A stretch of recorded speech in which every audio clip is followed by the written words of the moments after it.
சில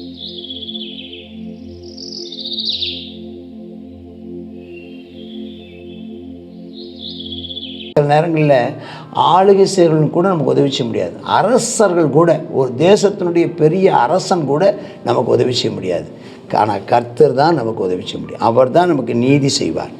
sister, brother, நீ காலையில் எனக்கு ஒரு நீதி கிடைக்காதா? யார்கிட்ட போய் கேட்கலாம்? யார் எனக்காக பேசுவார்? எந்த அதிகாரியை சந்திக்கலான்னு உட்காந்துட்ருக்குறீங்களா? வேண்டாம். கர்த்தரிடத்தில் முழங்கால் படிட்டு ஜெபம் பண்ணுங்க. கர்த்தர் தான் நமக்கு நியாயம் தருகிறவர். வாழ்விலே நீ பாராட்டின தயவுக்கெல்லாம் நான் பாத்திரனல்ல. இதுவரையில் நீ தாங்கினதற்கு எவ்வளவும் நான் தகுதியும் இல்லை. என் வாழ்விலே நீ பாராட்டின தயவுக்கெல்லாம் நான் பாத்திரனல்ல. இதுவரையில் நீ தாங்கினதற்கு எவ்வளவும் நான் தகுதியும் இல்லை. மாறாமலே உடனிருந்தீ, விலகாமலே நடத்தி வந்தீ. மாறாமலே உடனிருந்தீ, விலகாமலே நடத்தி வந்தீ. ஆச்சரியமானவரே, என் வாழ்வின் அதிசயமானவரே. எல்லாம் சேர்ந்து பாடுவோம். ஆச்சரியமானவரே, என் வாழ்வின் அதிசயமானவரே. என் வாழ்விலே நீ பாராட்டின தயவுக்கெல்லாம் நான் பாத்திரனல்ல. இதுவரையில் நீ தாங்கினதற்கு எவ்வளவும் நான் தகுதியும் இல்லை. கர்த்தருடைய பரிசுத்த நாமத்திற்கு மகிமை உண்டாவதாக. நீதிமொழிகள் அதிகாரம் 29. வாருங்கள் கர்த்தரால் ஆசீர்வதிக்கப்பட்டவர்களே, வேத வசனத்தை தியானிப்போம். வேதாகமத்தை கையில் எடுத்துக்கொள்ளுங்கள். நீதிமொழிகள் 29. அடிக்கடி கடிந்து கொள்ளப்பட்டும் தன் பிடரியை கடினப்படுத்துகிறவன் சகாயமின்றி சடுதியில் நாசம் அடைவான். அடுத்த வசனமே கொஞ்சம் கடினமான வசனமாக இருக்குது. நிறைய நேரம் கர்த்தர் ஒரு காரியத்தை வேண்டாம் வேண்டான்னு சொல்கிறார். நீ திருந்துங்கிறார். நீ மாற்றிக்கோங்கிறார். நம்ம மாற்றிக்கலன்னா ஐயோ நீங்கள் ரொம்ப ஜாக்கிரதையாக இருங்க. திடீரென்று, அதாவது ஆமாம், சகாயமின்றி சடுதியில் அப்படின்னு அர்த்தம். திடீரென்று எந்த உதவியும் இல்லாமல் நீங்கள் நாசம் அடைஞ்சிடுவீங்க. எச்சரிக்கையாக இருங்க. திரும்பவும் நீதிமான் பெருகினால் ஜனங்கள் எல்லாம் சந்தோஷமாக இருப்பாங்களாம்.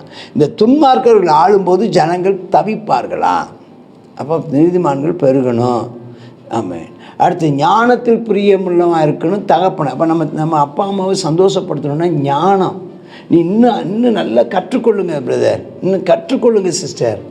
இன்னும் நல்ல வேத வசனத்தை படித்து இன்னும் எவ்வளோ நல்லதை தெரிந்து கொள்ளுங்கள். நன்மையானதை தெரிந்து கொள்ளுங்கள். நீதியை தெரிந்து கொள்ளுங்கள்.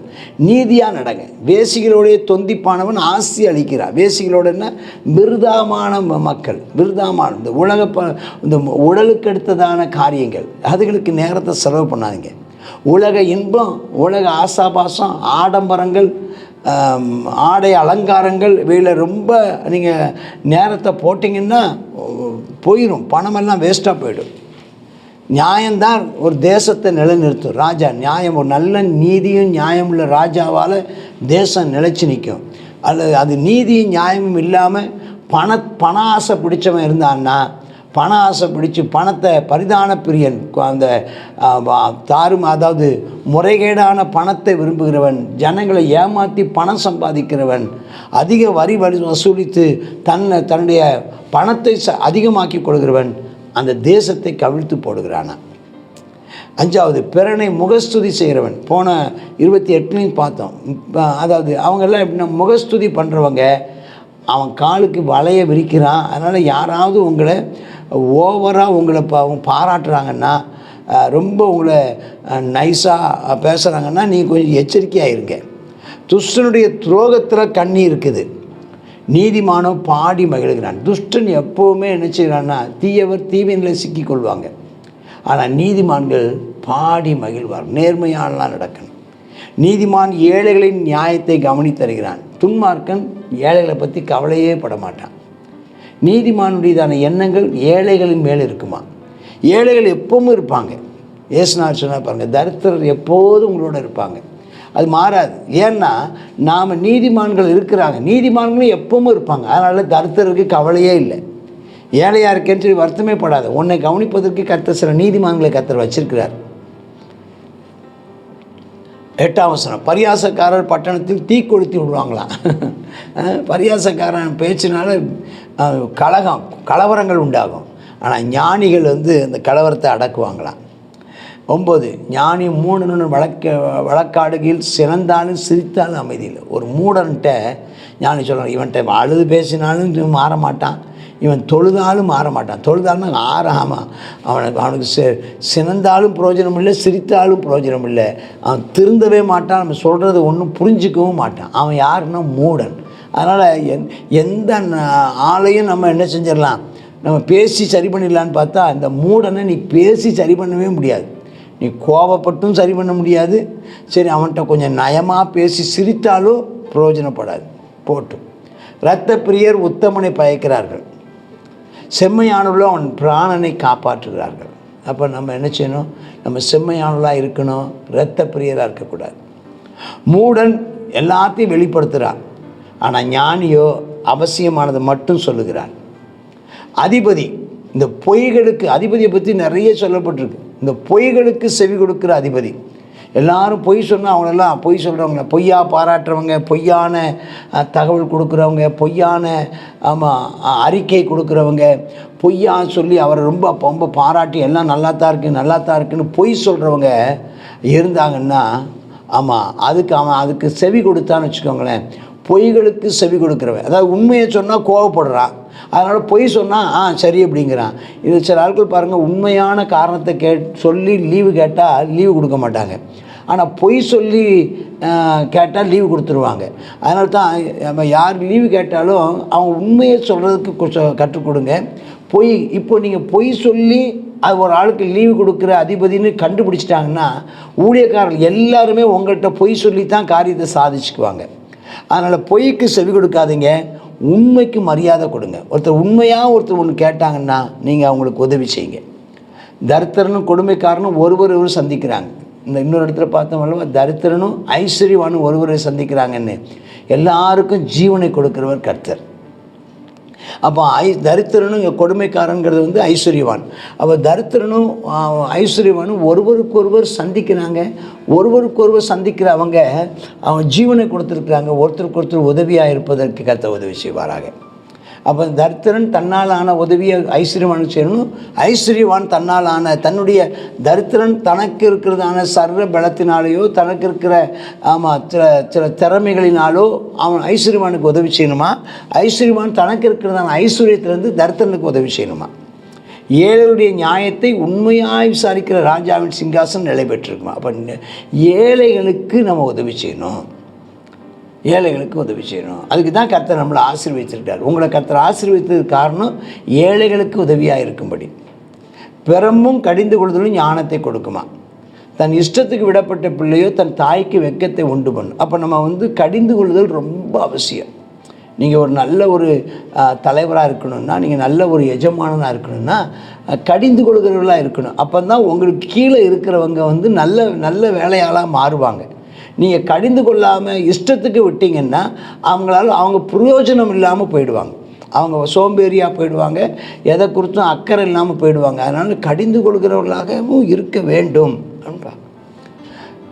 துன்மார்க்கன் பெருகுனா பாவம் பெருகும், நீதிமான்கள் பெருகுனா அவங்க விழுவாங்க.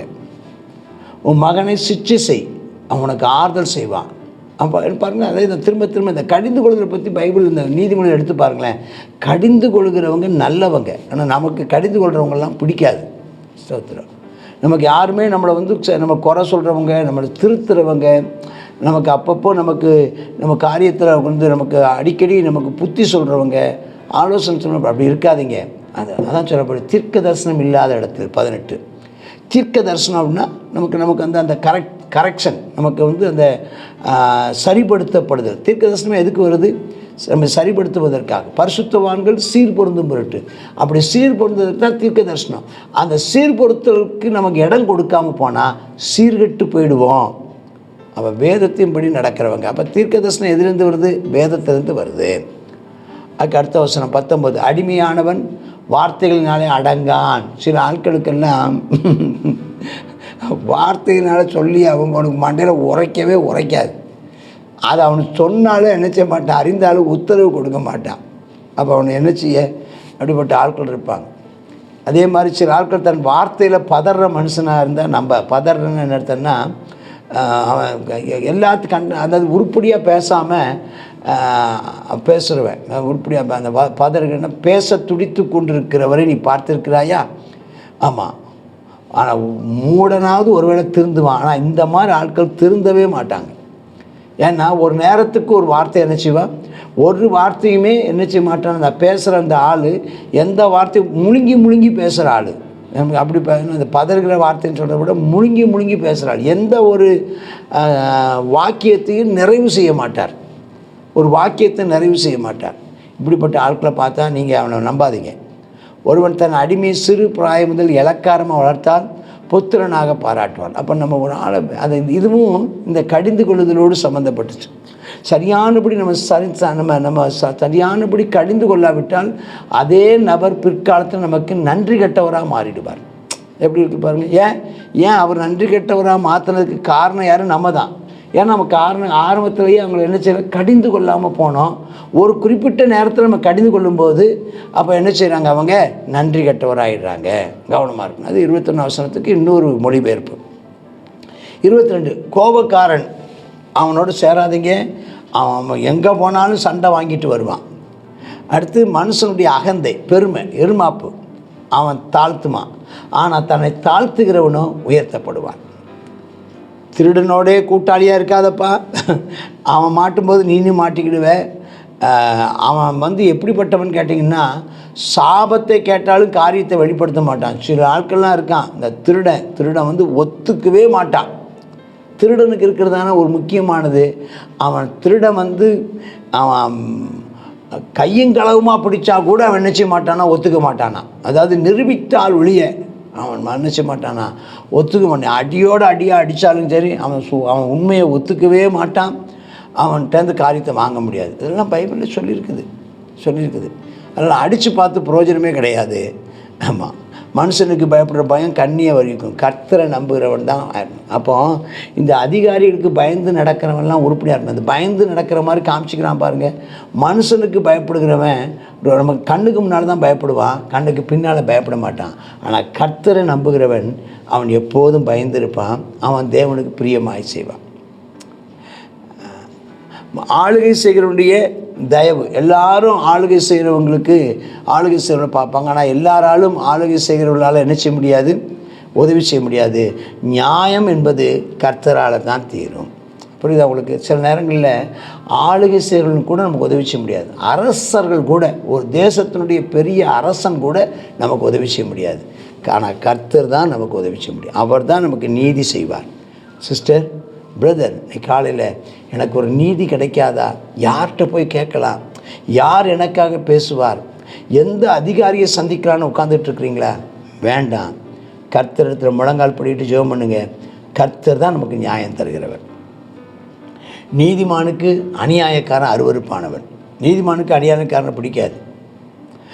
அதே மாதிரி சன்மார்க்கனும் துன்மார்க்கனுக்கு அருவர். துன்மார்க்கனுக்கு நீதிமான் அருவர். அவனுக்கு இவரை கண்டா பிடிக்காது, இவனுக்கு அவனை கண்டா பிடிக்காது. நீதிமானுக்கு துன்மார்க்கன் வேறு வார்த்தையில் போட்டிருக்கு. நீதிமான் சன்மார்க்கன், துன்மார்க்கன் அநியாயக்காரன். அப்போ ஒருத்தருக்கு ஒருத்தர் அருவருப்பானவங்க. அப்போ நாம் நீதிமானுக்கும் துன்மார்க்கனுக்கும் நம்ம அவங்களோட என்ன செய்ய முடியாது, சம்பந்தம் கலக்க முடியாது. நம்ம அவங்களோட ஒத்து போக முடியாது. அது அருவருப்பானது. அப்போ இதுலேருந்து என்ன தெரிஞ்சுக்கிறோம்? அந்த வசனத்தை நம்ம தெளிவாக வாசிங்க.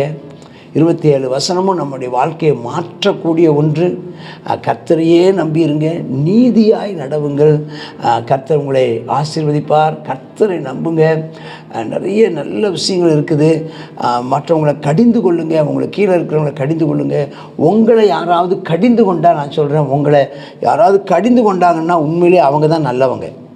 நீங்கள் அதை தப்பாக புரிஞ்சுக்காதீங்க. உண்மையிலேயே உங்களை கடிந்து கொள்கிறவங்க, உங்களை திருத்துறவங்க, உங்களுக்கு ஆலோசனை சொல்கிறவங்க, அவங்க தான் நல்லவங்க. ஆனால் நம்ம என்ன நினச்சிட்ருக்குறோன்னா, நம்மளை எப்போதுமே நல்லவன் பாராட்டிகிட்டு இருக்கிறவங்க தான் நல்லவங்க நம்ம நினச்சி ஏமாந்து போயிடாதீங்க. நம்ம ஜாக்கிரதையாக இருங்க. நீங்கள் நீதிமான்களாக இருங்க, நீங்களும் நீதிமான்களோடு இருங்க. கர்த்தர் உங்களை ஆசீர்வதிப்பாராக.